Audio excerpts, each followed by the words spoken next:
This week, we're talking about our feelings and how they can try to be overachievers, just like we try to. You are listening to Love Your Job Before You Leave It, the podcast for ambitious, high-achieving women who are ready to stop feeling stressed about work and kiss burnout goodbye forever. Whether you're starting a business or staying in your day job, this show will give you the coaching and guidance you need to start loving your work today. Here's your host, career coach Corey Lynn. Hey, y'all. Happy Wednesday. I'm pretty excited to be talking to you this week. Actually, I'm traveling to Seattle this week, and so I'm recording the podcast, and I woke up in the middle of the night the other night and was like, oh my goodness, what if I forget to record the podcast before I go to Seattle? Because usually, if I didn't record the podcast, I'd be at home, so I could just do it with my podcast mic, but I'm not going to take my podcast mic when I travel. And also, if I'm being really honest with y'all, and that's what we do here, I used to have a really regimented schedule where I was recording the podcast at the same time every week, but my schedule's been a little bit different the past several weeks as I've been doing some extra work. I've been doing written coaching review for Cara Lowenthal's advanced certification in intersectional feminist coaching, which is such an honor and a delight to help other coaches make their written coaching more powerful. And I've also been doing consult calls for my group coaching program, Satisfied as Fuck, which also, this is such a delight and so powerful to be talking to these wonderful humans about what it would look like for them to be satisfied as fuck in their lives and careers. Oh, and I've also been I've moved a couple of my one-on-one clients around into new times because of their work and other stuff. Anyways, all of that to say, my schedule has been a little cattywampus, as one of the people I used to work for in North Carolina taught me to say, which kind of means irregular or weird, or in this case, I'm calling it kind of all over the place. And in any event, I don't have that regular time slot right now. And I need to get it back on my calendar ASAP, because when I don't have it there, then I have to mentally remember to do it, which is not the most effective thing. And the other night I woke up, this is where I started. I woke up in the middle of the night and my brain said, oh, fuck, I have to make sure to do that. And I was having this anxiety terror of I could have gone to Seattle without having recorded it, and then everything would have been ruined, which is interesting. I don't know if your brain does this. My brain does this all the time. It's my brain will discover something before it's a problem, but then it will be really obsessed about how it could have been a huge fucking problem. And I'm always but brain, it hasn't happened yet. And we thought of it, so we will prevent that potential problem. But my brain's but it could have happened. And I'm okay, that's true, but not useful. This is kind of where my concept that I've taught y'all on another podcast, useful content, comes in, because our brains will try to worry about all kinds of shit. And then it's a skill to be able to look at those worries, look at those anxieties, and pull out the useful content. So I think the useful content for me waking up in the middle of the night, freaking out about how I potentially could have forgotten to record a podcast, is that it's time to put that back on the calendar. And first of all, after that happened, I put it on the calendar for this week. But second of all, also to get it back in a recurring spot, because the spot that it used to go in, something else is there now. So I have to find a new spot for it. Actually, and see, this is something that brains do all the time. I was saying I need to put it back on the calendar in a scheduled way, but now that I think about it, it's actually already been put on my calendar in a scheduled way since I had that freak out the other night. I just didn't record it today during that time slot because someone was here doing work on the house and making a lot of banging noises, which happens a lot at our house, as y'all know, since we're having a lot of work done here and Alex is doing a lot of the work. Anyways, that's a bit of a ramble, but I think the important parts for y'all to think about there are, number one, our brains often will want to worry and obsess about stuff that we've already noticed and sometimes even already solved for. But it's the thing was so exciting to the brain when it first realized it. And I don't mean exciting in a positive way. I mean the brain is heightened, right? It's activated. And so it's feeling such activation about the thing that it still wants to worry and fret, even though you've already solved the thing. Actually, when your brain is in that space, that can be a good time to complete the stress response, because sometimes like you've already dealt with the stressor, you've already dealt with the situation your brain was being stressed about, but you may still be having the physiological response of stress. And there's a whole podcast episode on ways you can complete that stress response in your body. And so your brain can then simmer down. The other thing from that is something that's related to today's podcast topic, which is this idea that like our feelings can also be overachievers. And I had this idea a while back because I was like posting someone else's post on Instagram to my stories. And I just like quickly wrote out like, because your anxiety is an overachiever too. And then I just like posted it and then like forgot about it. And then I was talking to someone else and they were like, wait a minute, that whole idea right there, do a whole podcast on that. And I was like, oh yeah, this is something. So like, let's think about it, right? A lot of us, me and a lot of the people that come and listen to this podcast, we're overachievers, right? We're like always trying to like do a fuckload of shit, try to add a lot of value, get a bunch of stuff done at work, get a bunch of stuff done in our lives. And sometimes we like really like that too. And I've got a bunch of episodes on this, but like one of the reasons that we overachieve is because we're like attaching our work product to our worthiness. Like it's often like a validation loop. I think even when we get out from under that, like I do still like achieving a lot, but overachieving without any oversight can also create a lot of negative results. I've talked on the podcast before about how sometimes when we try to over-deliver, we end up under-delivering. Specifically, like we try to do so much that then we're like taking opportunities away from other people. Or sometimes this happens a lot too, like where people are getting burned out, but they're unwilling to let go of responsibilities. So like they're hoarding their responsibilities, but they're not even able to do all the things well because they're too tired and they have too much work.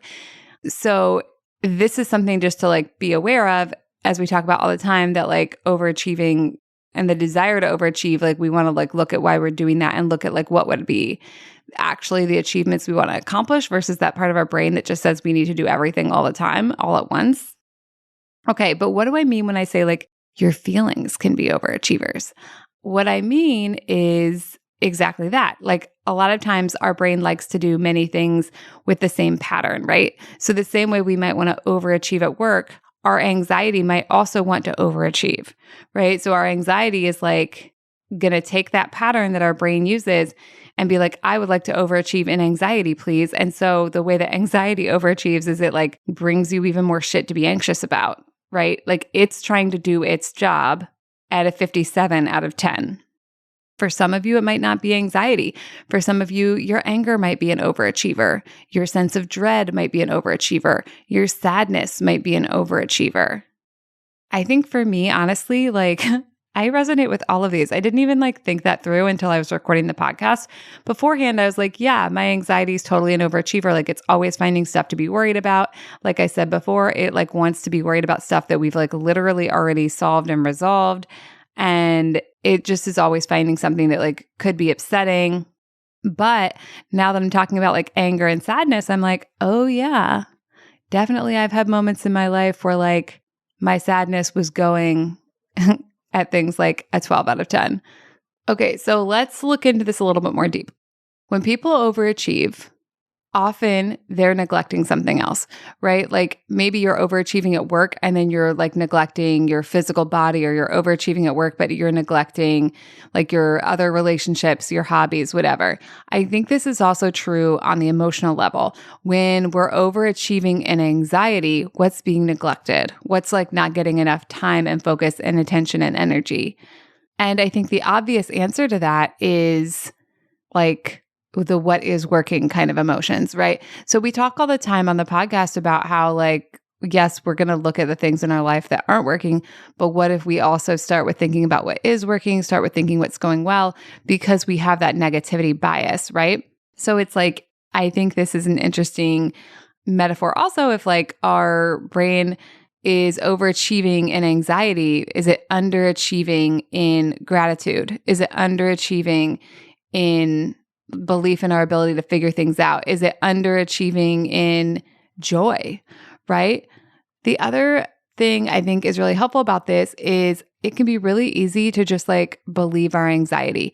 It can be really easy to sort of just like fall for it and listen to it and go on like the like little ride it takes us on where it's like, let's take the anxiety I was talking about earlier where my brain was like, oh, fuck, you almost like forgot to record this podcast and like everything would have been terrible. And then like you would have like had to miss a week and da da da.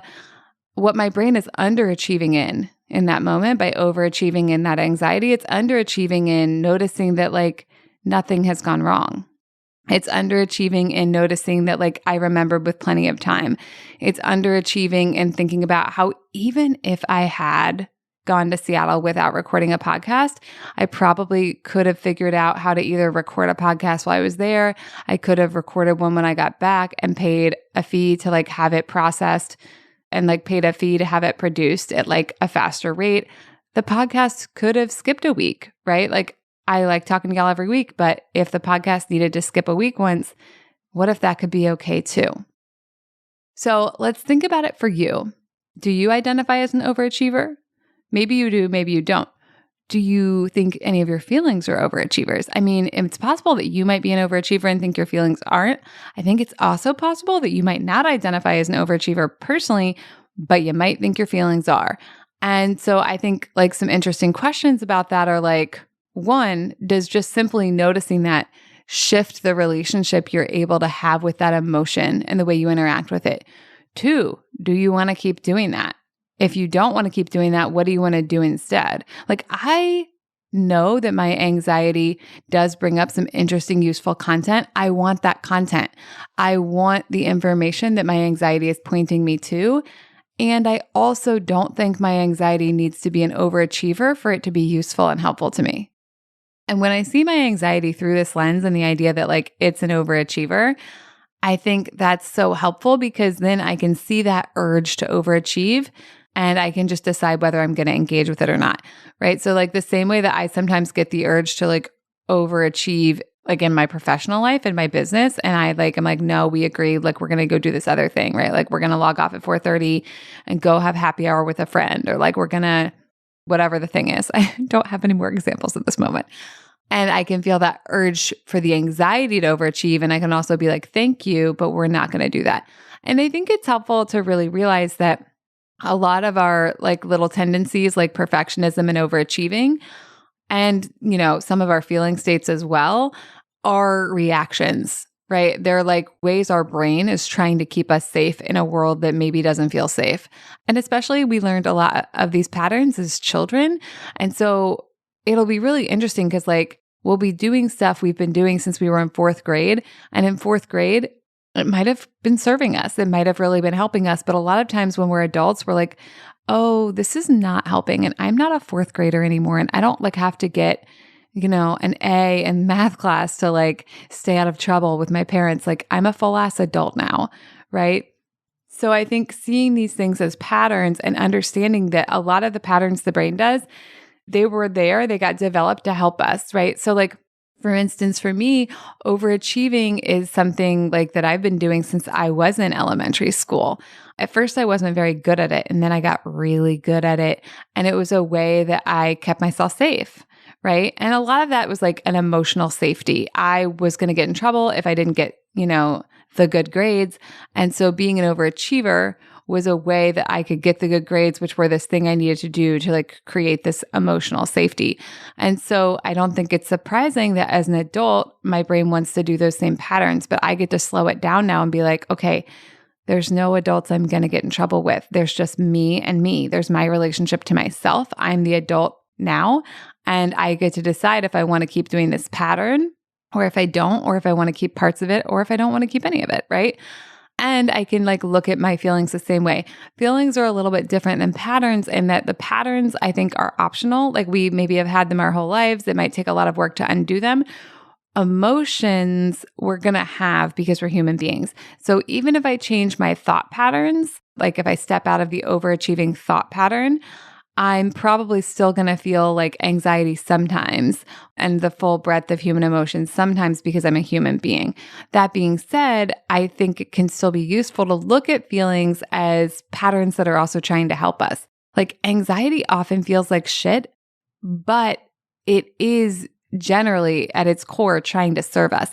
And when we can see that and understand that, we can decide how to engage with it and like how to train it, right? Versus like letting it run our lives. So we can be the adult and the parent who talks to the anxiety pattern. And when I say the parent, I mean like the self-parent, because a lot of the work that I do with myself, I think about as like self-parenting or reparenting. And I'm doing that to create new thought patterns and to create like a new basis and understanding of like what's going to happen. Like what's going to happen if I disappoint myself. The way I talk to myself about that now is me creating new patterns and doing that reparenting. Because a lot of the patterns that we have in our brain now came from our parenting, you know, not just from our own parents, but from a lot of other adults and authority figures at school and stuff too. Okay, that kind of went all over the place, as is our custom here. So let's just do a review. The very simple idea that I want to leave y'all with, if you only take away one thing from this call, is the idea that like if your anxiety feels really big and loud, it's possible your anxiety is just trying to overachieve just like you are, and that seeing it as that, as an overachiever, can first of all add some humor, which can just lighten things up, and can also help you decide like how you want to engage with that anxiety and how you want to engage with the information it's delivering to you. And again, it might not be anxiety for you. It might be that your anger is an overachiever. It might be that your sadness is an overachiever. It might be, you know, maybe your joy is an overachiever. And for you, there's some room to think about like the things that aren't working, not so you can get stuck there in that negativity bias, but because we, you know, do need to look at what isn't working for us in order to figure out ways to make it work. Okay. And if all of your feelings are big fucking overachievers and you do not want to hash it out with them alone, I've got good news for you. You can come work with me and we can do this together. And right now there are 2 ways to work with me. I am taking clients one-on-one where it's just me and you and it's all about your brain and your life and everything you want to create. And I also have the Satisfied as Fuck group coaching mastermind, which is an amazing small group coaching program that starts in July. And it's all about how to create a life and career that is satisfying as fuck to you, whatever that means for you. All right, y'all, that's what I have for you this week. Can't wait to talk to y'all next week. Bye. Thank you for listening to Love Your Job Before You Leave It. We'll have another episode for you next week. And in the meantime, if you're feeling super fired up, head on over to CoreyLynn.com for more guidance and resources.